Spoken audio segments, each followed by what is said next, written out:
Fitnetun. Fitne, imtihan. Bismillahirrahmanirrahim.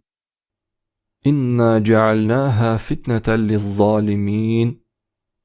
Muhakkak onu zalimler için bir imtihan yaptık. Bismillahirrahmanirrahim. İnnemâ emvâlukum ve evlâdukum fitneh.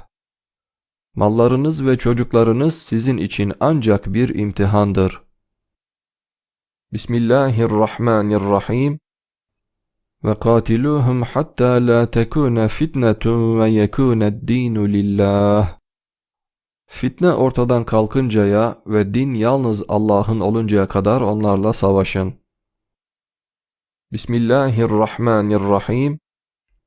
Vel fitnetu ekberu minel katl.